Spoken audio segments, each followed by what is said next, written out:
So what is up, YouTube? Welcome back to the channel once again. You know I appreciate having you here. Stick around for today's video. I finally got out on this. It stopped raining for now, still wet under the trees. I just missed a storm or a big shower while I was in the petrol station filling up. It dumped a load of water where I was, and I was thinking, oh my god, am I ever going to get out in the dry on this bike? But at the moment it seems okay, so we're going to put a few running miles on the bike. I'm off to I can't even remember. What did I put in the sat nav? Oh, the 1066 Cafe, Route 1066 Cafe, down on the A21. I'm using the Calimoto app. We're doing the Twisty Roads feature, not the full-on twisty. This is the free version. I'm using that, and I've got this case from Ultimate Add-ons. And what kindly came through the post this morning, just before I was about to leave, was the handlebar mount, the little screw thing that goes in the clamp here. So that's now on. That's all secure. That is solid as a rock. So thank you very much once again to Ultimate Add-ons for supplying me with a beautiful holder for my phone. And my phone is now fully waterproof and secure. Anyway, that's enough of that. Let's get on with the ride. And what I'm going to do is tell you a little bit about why I came to the decision to swap the Africa Twin for this, the CB1000R. So stick around for this one. You might be interested.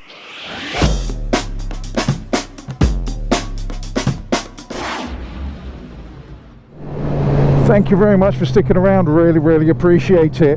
Right, let's go straight into it.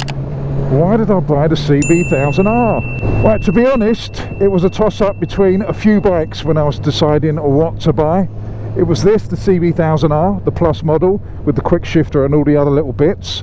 The new Africa Twin, but the standard version.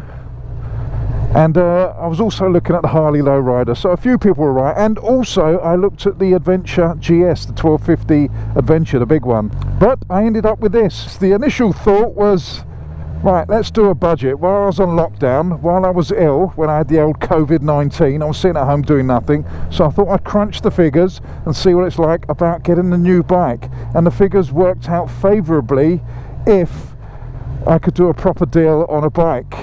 And that means a good part exchange, paying off some other things, as in my 250 that had a final payment that was due in March of about 2 grand. So if I could pay that off and have enough deposit to lay down on a bike and give me a good deal, a monthly deal, then I'd get a new bike. Right, we should carry on this conversation when this truck is out of the way, because it's getting on my nerves and I'm sure you were bored with looking at the back of it. Right, so where were we? Oh yeah, we were doing the figures and we were crunching some numbers. That's what we were doing. And the Harley was kind of out of my range. I wouldn't have been able to part exchange my bike, do the insurance and everything for the money I wanted. So that was kind of out of the question. Well, not out of the question, but it's a little bit of a stretch. And the Harley is a pure Sunday bike. And it probably would have been annoying to the neighbours with those exhausts on, because I would have got the Lowrider S with that exhaust. If you didn't see the review I did on the Lowrider S, go and check that out. But it was an astonishingly good bike. I loved it. So I was close to getting that, but practicality, well, it had no practical features to it, and money wise was a little bit steep. And I figured I didn't want just a Sunday bike, I wanted something that's a little bit every day. So that narrowed it down to the GS, the Africa Twin, and this. So I did the numbers on the GS, and it wasn't too favourable. It was pretty much like the Harley. It was steep, but it was an everyday bike. I could use it for everything I wanted. So that was a good plus point for it.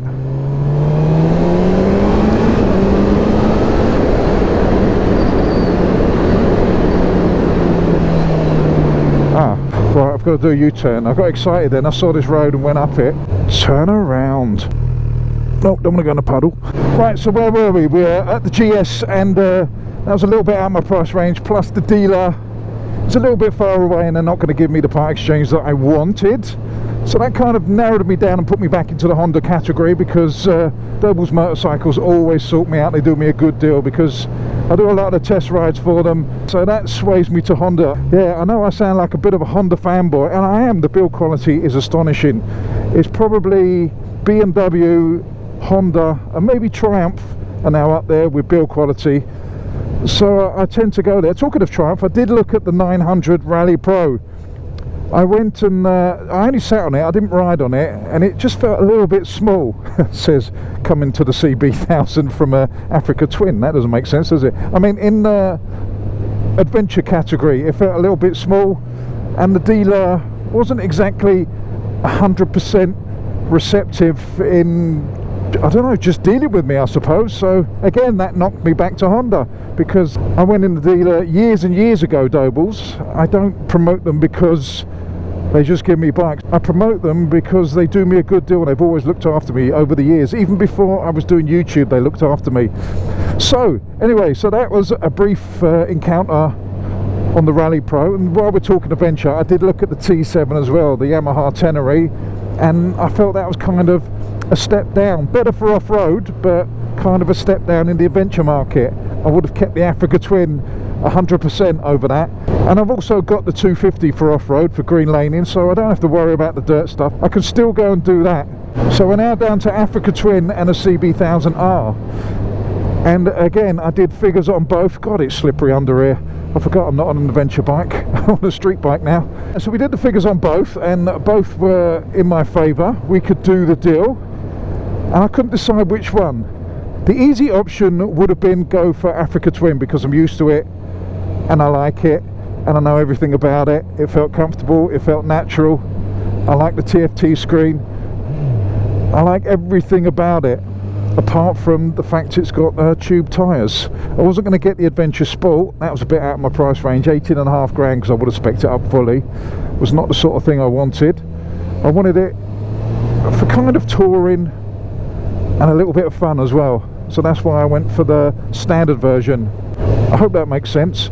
So that's where I was with that. And also, I love this bike. I test rode it a few years back and I absolutely loved it. I love the look of it. That's the main thing about this bike. Obviously the engine is fantastic. You're never going to be disappointed with around 145 brake horsepower on a naked bike, are you? But I absolutely love the looks of it. So this was a pure heart. This wasn't a head buy, this is a heart buy. So those were the two options. Africa Twin, which was head and heart, and this, which was heart then head, if that makes any bloody sense whatsoever. All gravel in the road, don't want some of that, do we? So that's where we were at with those. We laid the figures down and I could not decide which one to buy. I really couldn't. I was going to and from with the insurance company and the dealer. I said, pencil me in. I said to Ian down at Doble's, pencil me in for both, and then I'll decide. I sort of like gave myself a weekend to decide, and there was a deciding factor. I left it up to fate. But there was another reason why this bike is on my radar, or was on my radar, and it's a little bit weird, and it's to do with my injuries. Those of you that don't know, I've got a thing called degenerative disc disease, which is not the easiest thing to say. Basically, the discs in my neck are crumbling, and I don't know whether you've noticed, you might have done if you've met me, that when I get tired, I kind of slouch a little bit. My head leans forward a little bit, not hunchbacky, but we're on our way, and it feels awkward. And when I'm on the Africa Twin, I can sit with my head hunched naturally because I'm looking down, because I'm more upright, whereas on this I'm forced to put my head back, so it's putting me in an uncomfortable position. I know that sounds bizarre and that's weird, but I kind of wanted that to train my head to be more of a back position, to force the muscles to be used, so hopefully it will gain strength and it'll be better for the future. So that's a weird one. That is a little bit of a weird one, I have to admit that I'm using this bike for physiotherapy. And I have to say that probably, I say it's a little one, that's probably the main reason. Well, that's a lie, it's not the main reason, but it was one of the deciding factors in buying this bike, because I am fighting the pain every day, and I'm on painkillers every day. We're still waiting for more operations. We don't know where we're going with that. And for my head to be in this position, yeah, it's more uncomfortable in the beginning. I am starting to get used to it, and I think it's working. I'm not 100% sure of that. I might have made a mistake in the fact that it might kill me in the future, not as in death, but as in pain wise, and I might have to get rid of it. We don't know, only time will tell. This bike is a big risk in that scenario of being painful. Hold on a minute, some bends.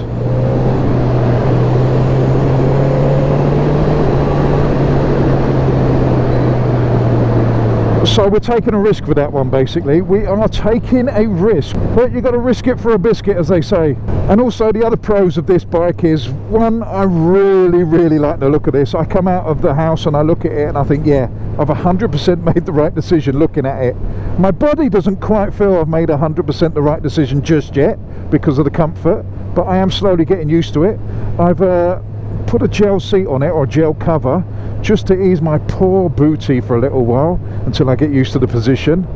I might get some bar risers. We're not giving in to that yet. I'm hoping to get used to it, but again, because of my injuries, my left shoulder was rebuilt. My clavicle came out my back during an accident. I kind of ripped it out, so that's all been rebuilt, and I've lost an inch off my left shoulder, so I'm slightly lopsided, so when I'm on my hands it can ache a little bit. But again, hopefully, fingers crossed, do the fingers crossed thing, we're going to get used to it. If not, I'll just get some little bar risers. Not the end of the world.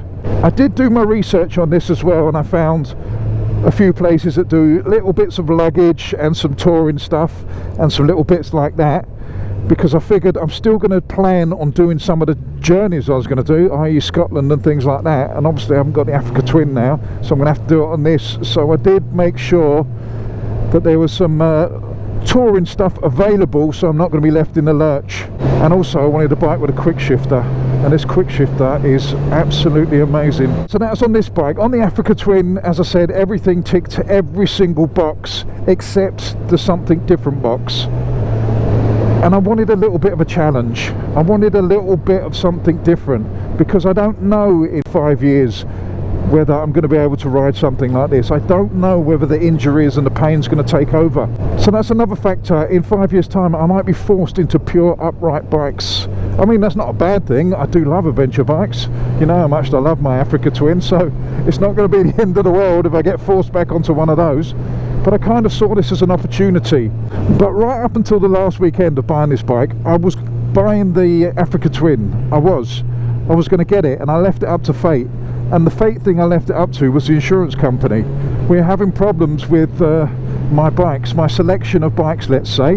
My insurance company, Bennett's, wouldn't insure me on this or the Africa Twin with the multi-bike policy that I had, so I had to go elsewhere. So I went to B-Moto. They came in straight away with this, no problems, and the Africa Twin, the standard version, again no problems. But when I went to put the quick shifter on the Africa Twin, it came back as a no. They wouldn't insure me, even though it's exactly the same quick shifter that's on this. And then they started umming and ahhing, and it became a little bit of to and fro. It's not the insurance company's fault, it's the underwriters. They were saying because I've moved to a different area now, it's a little bit more ropey, even though it's not, but it's closer to a ropey area. They were umming and ahhing. So I said, if I start modifying the Africa Twin, am I going to have to sort of like go through this every time I swap something over, or do something like a full system or anything that's quite expensive? And they wasn't 100% sure, the underwriters. They was not 100% sure. So I let fate take its course, and the insurance led me down the path to this one. And to be honest, this one's a lot cheaper as well, and I mean a lot cheaper. And I'm so glad, I am so glad that the insurance came back with that, because I might have ended up with the Africa Twin. Again, as I said, not a bad decision, but it means I wouldn't have got to experience a naked bike again, probably. I would have been stuck on adventure bikes for the rest of my life. Not a bad thing, as I said before, but I'm loving having this in my life at the moment. I'm really enjoying it. And what I like about this is the throttle by wire, because it's been raining constantly since I've got this bike for 2 weeks. I've had it in rain mode. I've only done about 180 miles in total since I've had the bike in 2 weeks. I was planning on doing 600 miles in the first week, but that never happened. I put it in sport probably once, but I've got it in standard now, and that's what we stick to for everyday riding. I've used it as a commuter all week, and it's been pretty good. A little bit snatchy because it's throttle by wire, so there's kind of a drop off when you roll off the throttle when it comes to a standstill, or backing right off the throttle. It sort of like dies down and then drops off, so that's a little bit annoying, but I've got to get used to that. But I didn't really buy this bike for commuting. I've got the Super Cub for commuting, I've got a CRF 250 Rally for off-road and adventure stuff, so now I've got this for street bike fun, let's say. I've got this for fun, just to get my adrenaline going a little bit. Right, so a little bit about the bike. The bike is a 2020 CB1000R Plus model. Oh, that was tighter than I thought. Leave it. And the Plus model means you get little gizmos with it. You get some aluminium bits that are dotted all around on the front side, front fender, rear hugger. You get heated grips, which are the Honda ones, which tally into the dashboard and give you all the information on there.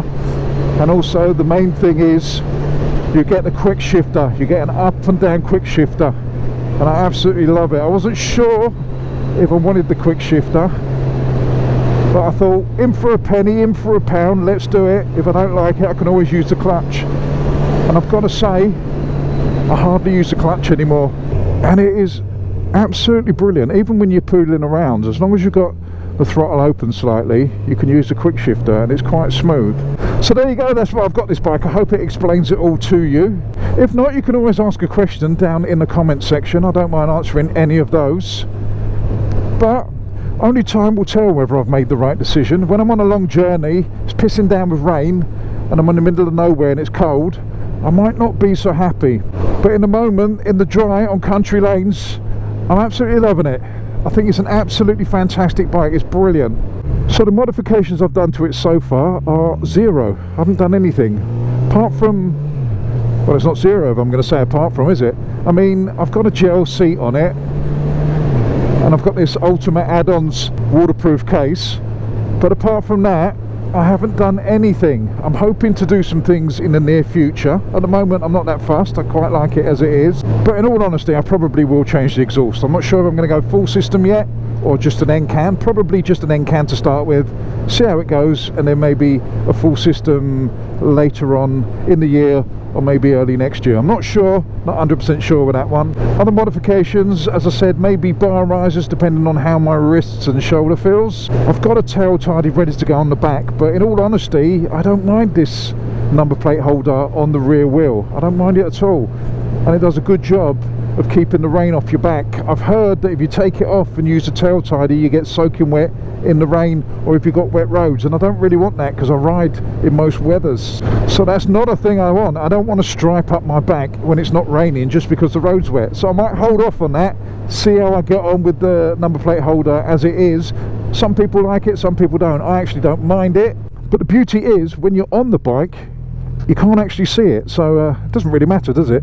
Probably going to put some bar end mirrors on as well, tidy this up a little bit, get rid of these mirrors. However, these do a good job, and I don't just mean by looking behind you. They do a very good job at that, actually. I mean, because they're quite big, they do a good job of breaking up the wind. So it takes the wind off my shoulders, which is a nice thing. So I'm not sure if I change to bar end mirrors whether I get more buffeting around the shoulders. We shall see. I have got some at home, just a cheapy version to try out, to give it a go before I spend a lot of money on them, because they can be very expensive. So I'm going to put the cheapies on, see how I go, and if the buffeting's not too bad, I'm going to switch to bar end mirrors, just tidy it up a bit, and I might change the handlebars. We're not sure. This is all things in my mind at the moment. We're going to do some stuff to the bike over the upcoming months and years, we know that. We're going to do some things, but as of yet, what? I'm not 100% sure. But if you stick with the channel, you'll find out.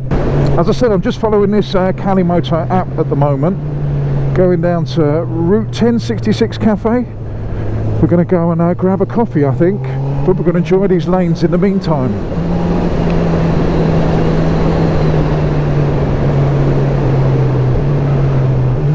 Mud in the road. Teach me to clean the bike, won't it?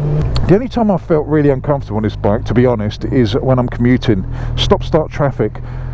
When I'm flowing and out and about, it's not too bad at all. The wind does a good job because I'm a big lad. I kind of act like a sail, so it picks me up and takes the weight a little bit off my wrists. But as I said, stop-start in traffic, that's when I feel it on the wrists and a little bit on the butt. Hence the gel seat. I've got to train my booty, you see. I've got to train that booty. I have to say once again, this Kalimoto app is coming up trumps. It's a bit of a shame I've got this car in front of me, but maybe that's a good thing. I'll tell you what, for a Honda Jazz, they're not hanging around. What a beautiful little route. We are in Groombridge.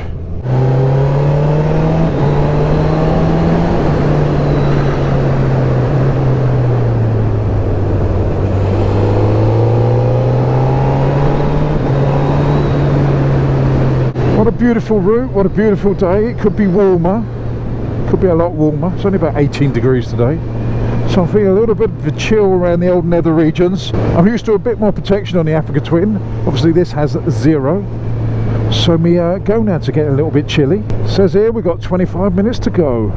Oh, it's beautiful. 6th gear. We're only at like 4,000 revs and we're just ticking along nicely. Now there's probably some of you out there thinking, why didn't you go for the Super Duke or something like that, something with a stupid amount of power, S1000R? And I'll tell you the reason. 1, the deal. 2, the price, I suppose that's part of the deal, and 3, the looks. I much prefer this to those other bikes, I just do. The S1000R I quite liked. The Super Duke, it's too much for me. And the S1000R, too much for me, too hardcore, I'll admit it. This is a little bit softer. It's not a super naked. It is a super naked, but it's not a super naked. Hyper naked. There you go, that's a different word, isn't it? It's not a hyper naked, it's a super naked. I love it. I love the fact it's a little bit softer. The suspension's not razor sharp, so it's good for everyday riding, and I like that. That's kind of what led me towards this rather than those other ones. As I said, the other ones are far too powerful for me. This one, to be honest, is a little bit too powerful for what I need. I don't need all this power. I'm not going to say I'm not going to use it, but I'm saying I don't need it. So the other ones would definitely be overkill. So that's another little bit of a reason why this bike came about, why everything points to this. It's kind of in a category all by itself, and I like that. It's a bit like me. I'm kind of in a category all by myself. I don't know what that category is, but I'm definitely all by myself.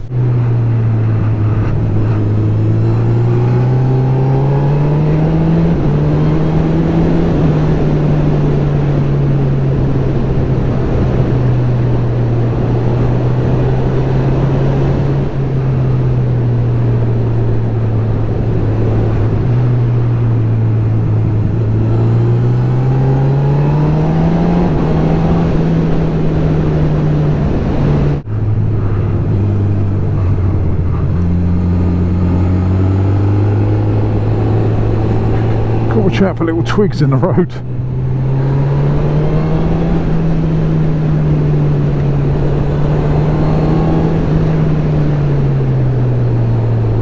And gravel. Oh, the beauty of these little national speed limit back lanes is brilliant.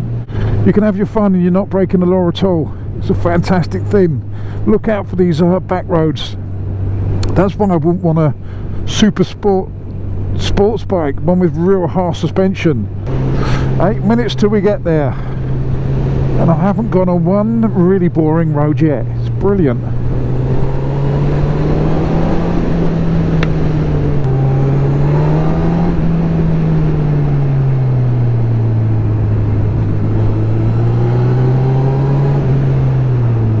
God, dear.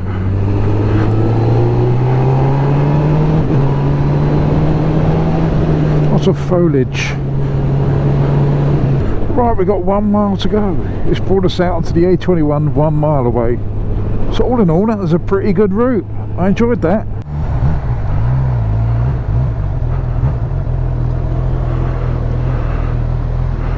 Right, so I just had a nice bowl of chips and a beverage at Route 1066 Cafe. Had a good catch up with some people that I know, some fellow YouTubers, vloggers, etc. And some subscribers outside, which was nice. So nice to meet you guys.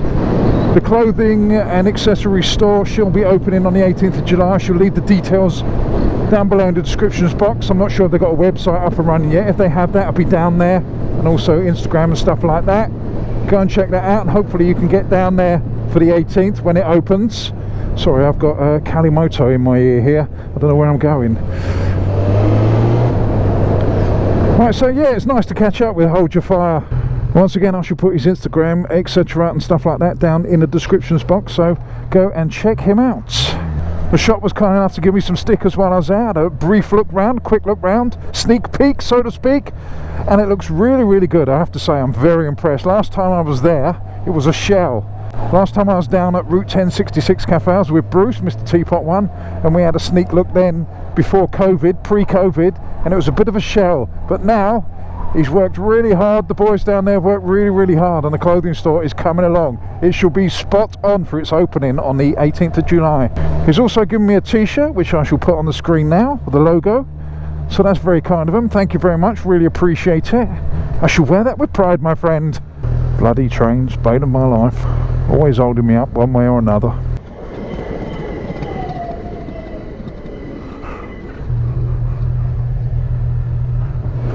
This is my first proper dry ride out on this bike, and I'm loving every second of it.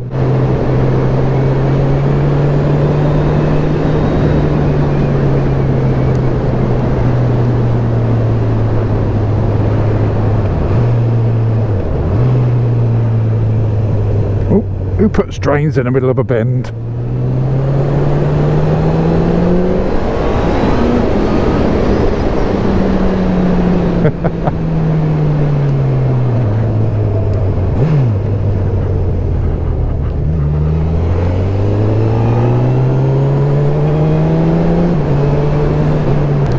This bike is just beautiful on lanes like this.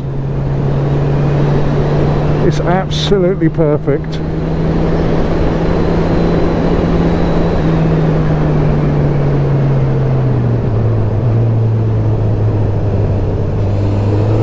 Even when you get it wrong like that. I don't know what happened there, got to be braking wrong.